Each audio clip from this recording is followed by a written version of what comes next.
दोस्तों नमस्कार। दोस्तों आज मैं फिर आपके साथ अपने विचार कुछ मुद्दे पर व्यक्त करना चाहता हूं और यह ज़रूरी भी समझता हूं। आज 25 सितंबर है और पूरे भारत में किसानों के द्वारा बंदी रखा गया है। भारत बंद का ऐलान किया गया है। उसका कारण आप जानते हैं कि इधर जो सरकार 3 बिल पास की है किसानों के भलाई के लिए, सरकारों के द्वारा साफ है कि एक ऐतिहासिक बिल है जिसके द्वारा किसानों का भाग चमकने वाला है। लेकिन किसानों ने इस बिल में छुपे हुए उस लूप को पकड़ा है जिससे कि सरकार पूरी तरह से घिरती हुई नजर आ रही है। जहां लग रहा था कि नहीं, ये बिल जो है इस पॉइंट पर किसानों के हित में नहीं है और उस पॉइंट को किसानों ने इस बार पकड़ा है। कोई बिल पूरी तरह से खारिज नहीं किया जा सकता। अगर आप किसानों के हित में बिल लाते हैं तो अच्छी बात है, लेकिन जो उसमें मुद्दे हैं उस पर चर्चा होनी चाहिए। लेकिन हकीकत तो यह है कि बिल पर ना तो संसद में कोई चर्चा हुई, ना कोई विरोध जो दर्ज हुआ उस पर ना कोई बातचीत हुई, और राज्यसभा में बहुमत ना होने के बाद भी एक तरह से कह सकते हैं कि संवैधानिक मूल्यों का पूरी तरह से हनन करते हुए हरिवंश साहब ने इसको पास किया। और इस बिल में जो बातें हैं उसको समझने की जरूरत है। पहली बातें हैं जो कि सरकार के द्वारा कहा जा रहा है कि एमएसपी ही नहीं बल्कि खुले बाजार में कहीं भी जाकर के किसान अपने माल को बेच सकते हैं एमएसपी से ऊपर दाम पर। तो किसानों का सिंपल डिमांड है कि एमएसपी से नीचे इस कोई भी कंपनी जब खरीदे इसके माल को तो बाजार में उसे बार्गेनिंग की स्थिति में फाके का शिकार ना होना पड़े। इसलिए किसानों की छोटी मांग है कि एमएसपी से नीचे खरीदारी नहीं की जाए। सरकार यह एक कानून बनावे कि जिसमें एमएसपी से नीचे खरीदारी को गैर कानूनी माना जाए और इससे नीचे अगर जो माल खरीदता है जो व्यापारी या कंपनी, तो उसे बाध्य किया जाए कि इससे नीचे आप नहीं खरीद सकते। ये जो डिमांड है किसानों की, ये पूरी तरह से अपनी जायज डिमांड है। आप जब एमएसपी बोलते हैं वो मिनिमम प्राइस है, मिनिमम मूल्य है, तो आप इसकी सिक्योरिटी क्यों नहीं देते हैं? ठीक है, कंपनियां आएंगी। आज के डेट में जिस तरह से कोरोना काल में या कोरोना काल से पहले ही जो ट्रेंड मिल चुका था डूबती हुई अर्थव्यवस्था का, भारत की डूबती हुई अर्थव्यवस्था का, उसमें जब सारी सेक्टर लगभग कोई 40%, कोई 45%, कोई 50% से ऊपर नीचे चली गई, तो कृषि ही ऐसा क्षेत्र बचा था जो कि अपने आप को 3% से ऊपर संभाल कर रखा। तो सरकार के जो अर्थशास्त्री हैं जो उन्हें सलाह देते हैं, उन्होंने साफ कहा आपके पास एक खजाना तो है और वो खेती है, ये तो बचा हुआ है। तो सारे सेक्टर तो डूब चुके हैं, अब तो देख ही रहे हैं कि कोई ऐसा सेक्टर बचा नहीं है भारत सरकार के पास जो कि इसकी डूबती अर्थव्यवस्था को, इस डूबती हुई नैया को पार कर सके। क्योंकि रेल भी बिक रहा है, क्या कहते हैं, बीएसएनएल बिक रहा है, संचार व्यवस्था डूब रहा है, फिर एयर इंडिया बिक रही है, तेल कंपनियां बिक रही है। तो सरकार के पास कोई ऐसी चीज रही नहीं अब प्राइवेट सेक्टर को देने के लिए ताकि वो इसको खड़ा कर सके, जान ला सके अर्थव्यवस्था में। तो साफ दिखाई पड़ा कृषि। और इस तरह से यह बिल जबरदस्ती जल्दी में इसलिए इस बिल को लाया गया ताकि ये जो विरोध की जो स्वर है वो पूरे देश में नहीं फैल जाए, ये हरियाणा पंजाब तक ही सिमट के रह जाए।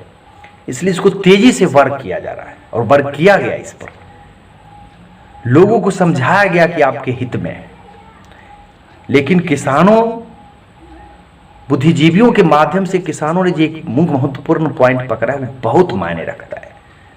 सरकार यहां पूरी तरह से घिर गई है। राज्य मंत्री जी ने बयान दिया कि एमएसपी भी कानूनी नहीं है और ये सिर्फ प्रशासनिक अधिकार है, ये कोई कानूनी राइट्स नहीं है किसानों के लिए कि एमएसपी पर बेचा ही जा सकता है, किसी भी समय एमएसपी को हटाया जा सकता है।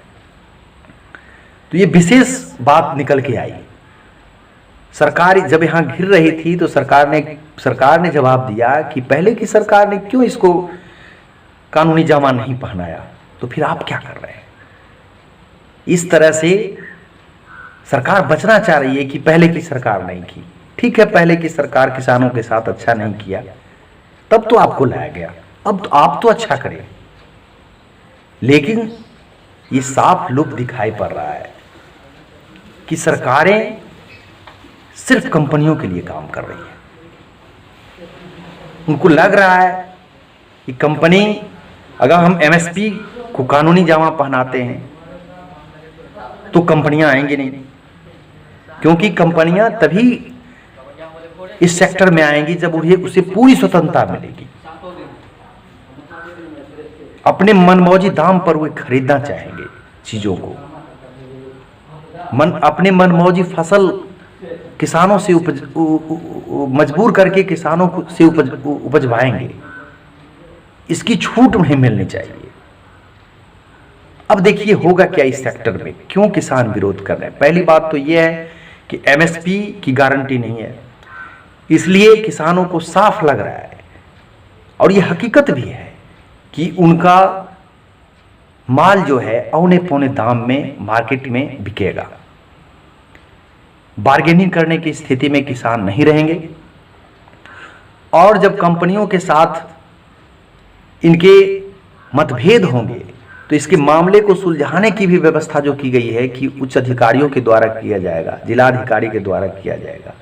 इस पर भी किसानों का साफ डिमांड है कि यह न्यायालय से सुलझाया जाए, क्योंकि एक आदमी को डील करना आसान होता है लेकिन न्यायालय एक संस्था है, इसको डील करना आसान नहीं होता है।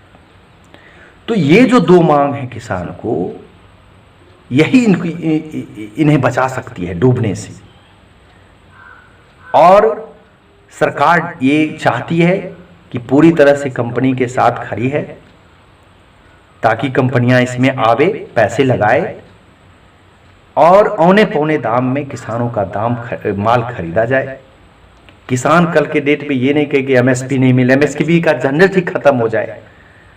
क्योंकि बाजार पर जब छोड़ दिया गया, आज के डेट में जब बाजार पर छोड़ दिया गया है तेल को, तो कौन तेल के मामले में सरकार को घेर रहा है, जबकि आप जानते हैं कि तेल का दाम पूरी तरह से नीचे चला गया है।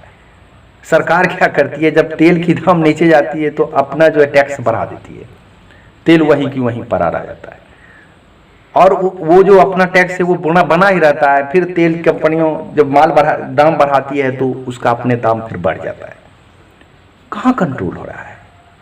इसीलिए जब तक सरकार इसमें अपना पक्ष नहीं रखेगी, किसानों के साथ खड़ा नहीं होगी, एमएसपी की गारंटी नहीं दिलवाएगी कंपनी के साथ, तो किसान का कहाँ से बच पाएंगे। इन्हें उचित दाम मिल ही नहीं पाएगा अपने प्रोडक्ट का। कल के डेट में होगा क्या कि कंपनियां उसी चीज को खरीदेगी जिसका डिमांड उसके पास होगा, बाजार में जिसका डिमांड होगा, विश्व मार्केट में जिसका डिमांड होगा, तो वही चीज उपजाएगी। साफ कहेगी कि हमें गेहूं चाहिए। मान लीजिए मैंने एक उदाहरण लेकर कहा, अब देखिए जब उन्हें गेहूं चाहिए तो ऑटोमेटिक है जहां चना उपजता है वहां भी आप गेहूं उपजाएंगे। कितना उपजेगा? जहां धान उपजता है वहां भी आप गेहूं उपजाएंगे। कितना उपजेगा?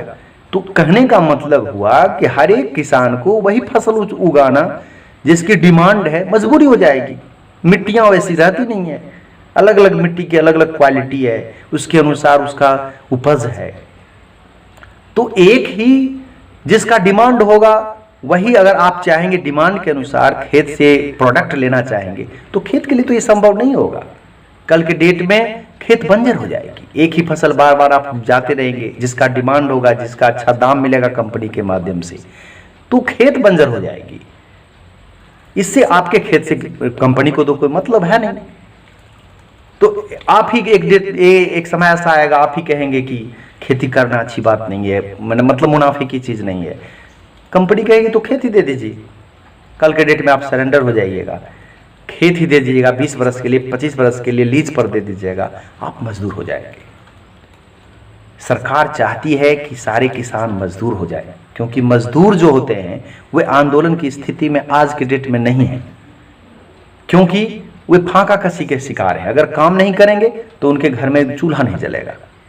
आज के डेट में मजदूर के विरोध में जो कानून लाया गया, आप लोग जान रहे हैं कि 300 मजदूर वाली जो कंपनियां हैं किसी भी समय छट नहीं कर सकती। आप क्या देखिए क्या हालात है, सभी चीज प्राइवेट हो रहे हैं, कंपनियां प्राइवेट होंगी, प्राइवेट कंपनियां नौकरी देगी, नौकरी के लिए आपको संघर्ष उतना ही करना पड़ेगा जितना आप कर रहे हैं सरकारी नौकरी के लिए। संघर्ष करके जाइए सरकारी नौकरी में, जब अच्छी अच्छी मशीनें आ जाएगी, ऑटोमेटिक मशीनें आ जाएंगी, लोग अपने आप बेकार हो जाएंगे। आपको कह दिया जाएगा आप योग्य नहीं है। कहने का मतलब हुआ आपकी जरूरत नहीं है। आज 100 आदमी कंपनी में काम कर रहा है, 200 आदमी काम कर रहा है, एक ऑटोमेशन मशीन आ गया, उसको अब 50 आदमी में काम चल रहा है, तो वो 50 आदमी उसके लिए बेकार है, निकाल देगा कंपनियां।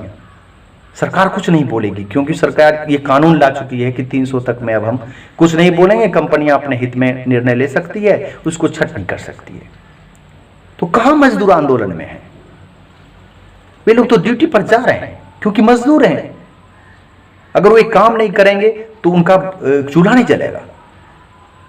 किसान आंदोलन करने की स्थिति में अभी है, क्योंकि किसान का जमीन अपना है, वे अपना उपजाते हैं, उपज पर उनका अपना हक है।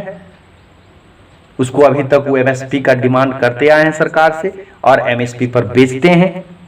इसलिए यह अलग बात है कि 6% ही खरीदारी सरकार के द्वारा, ये निकम्मी सरकार का दोष है कि किसान एमएसपी पर भी खरीद नहीं पाती है अनाज को। तो सरकार अपनी निकम्मापन को बचाने के लिए, अपनी कह सकते हैं कमजोरी को छुपाने के लिए साफ कह दिया कि एमएसपी का झमेला छोड़िए, जाइए मार्केट, खुला मार्केट में बेचिए सामान को। तो इस तरह से बार्गेनिंग किया जा रहा है, इस तरह से पार्टीशन लिया जा रहा है कंपनियों का। आप किसी भी दल के हों, कोई मायने नहीं रखता है। आप किसान के बेटा हैं, हकीकत में पेट आपका वहीं से भरेगा, कोई दल आपका पेट नहीं भर देगा। किसी भी दल के लोग आप वोट दे दीजिएगा, इससे आपका घर नहीं चलेगा। घर चलेगा आपकी आर्थिक आमदनी से, आपकी आर्थिक स्थिति से, आपके जो घर की आमदनी होगी उसी से घर चलेगा। इसीलिए किसी भी दल के आप हों, लेकिन वर्ग को समझिए और अपने वर्ग के साथ जरूर खड़ा रहिए। आप किसान हैं, मजदूर हैं, तो इनके हित में बोलिए, आवाज उठाइए, आवाज बुलंद कीजिए। आप देखते होंगे नेता लोगों को, किसी भी दल के लीडर हों, जब कोई भी दल अपनी वेतन वृद्धि की चर्चा मतलब बिल लाती है, तो किसी दल के लोग विरोध नहीं करते हैं, क्योंकि जानते हैं कि इसमें हमारा हित छुपा हुआ है। तो वे एकजुट हैं, जबकि अलग अलग चुनाव लड़ते हैं, अलग अलग पार्टी से बिलोंग करते हैं, और हम लोग बिखरे हुए रहते हैं। हमें भी मुद्दे पर एकजुट होना चाहिए, सरकार कोई भी हो। आज की डेट में सरकार की स्थिति यह है कि कंपनियों से पैसा लेती है, उस पैसे से चुनाव लड़ती है और हमारा वोट लेकर जाती है। तो हर हाल में जो सरकार अभी बनने जा रही है वो कंपनियों के साथ खड़ी रहने वाली है। जब तक हम मजदूर एकजुट होकर नहीं लड़ेंगे, हम किसान एकजुट होकर नहीं लड़ेंगे, अपनी आवाज बुलंद नहीं करेंगे, हम बिखरे रहेंगे, हमें बार बार अन्य मुद्दों में उलझाया जाएगा और तोड़ा जाएगा, तब तक ये लोग हमें बरगलाते रहेंगे। लेकिन इस बार किसानों ने जो प्रण ली है, जो मुद्दे उठाए हैं, जो पॉइंट्स पकड़े हैं, जो घेराबंदी कर रहे हैं, मुझे विश्वास है किसानों को ज़रूर सफलता मिलेगी इस सरकार को घेरने में। और हम लोग किसानों के साथ हैं, मजदूर किसान एक हों और सरकार से अपनी बात मनवाएं, तभी जाकर के इनका कल्याण संभव है। मैं यही शब्द, 2 शब्द रखने के लिए यह वीडियो बनाया था। अगर आपको पसंद पड़े तो इसे लाइक करें और शेयर भी करें। नमस्कार साथियों।